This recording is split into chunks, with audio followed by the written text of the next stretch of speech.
still remember where we were standing. Bale, nung start siguro parang tungkol lang siya lagi sa amin. So, pagka may konting tampuhan or away, madali, parang wala kaming reason na pinangahawakan na parang diretso away agad, uuwi kung saan.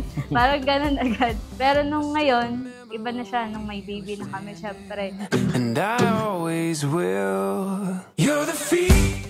Literal na mag-boyfriend-girlfriend, yun lang yung mga inisip namin tungkol lang sa sarili namin, gagala, kung saan pumunta, kung saan matipuhan na kung anong trip namin sa buhay. Pero nung dumating sa amin si Ara, pangarap niya, pangarap ko, parang nag-combine. Talagang nagbago lahat. Bale, nung nalaman ko siya, actually, sobrang mixed emotion talaga. Doon yung kabado ka, ano yung magiging future, kakayanin ko ba. Pero in the end, syempre, nangibabaw talaga yung excitement na makilala, makasama yung baby na nabuo because of our love. Yeah. Parang doon ako makapaniwala na may anak na ako. Pero ito na, talagang blessing talaga ni Lord. Sobrang saya na.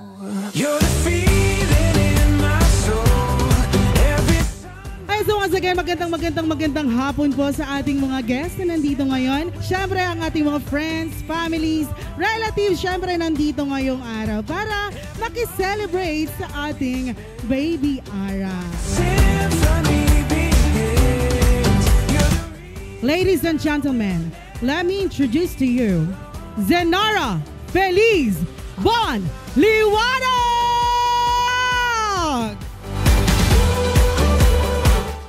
Ano po ang buong pangalan ni Baby Ara?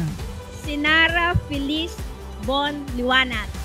Everything was in open canvas. Ano po ang paboritong pagkain ni Baby Ara? Avocado. Avocado is correct! You're the feeling in my soul. Apo, sana maging mabuting bata at lumaking may takot sa Diyos. Basta araw-araw, lagi kitang magkasama. You are my hope. Maglalaki ka, baby, mabait. Tapos, nabigyan ka ni Lord na laging malakas ang katawan at malusog na bata. Magic that we discover. Aking dalangin lang na sa iyong paglaki, kumbaga ay maging magalang ka sa iyong mga magulang. That we chase down and we're on our way. Happy birthday, Ara. Sana, Apo, malusog, mabait. At saka, pag ako'y pumunta sa Bulacnin, salubong mo na ako, You're the feeling in my soul. Mami, Daddy, sino po ang kamukha ni Ara? Ako. Siya. kasi may biloy, Siguro ngayon, hindi mo pa siya maiintindihan.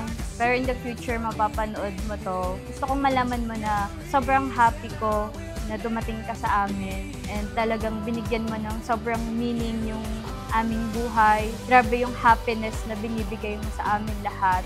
Wala akong ibang wish para sa'yo, kundi sana lumaki ka ng masaya. Huwag kang mag-alala na andito lang lagi si Mami para gumabay at alagaan ka.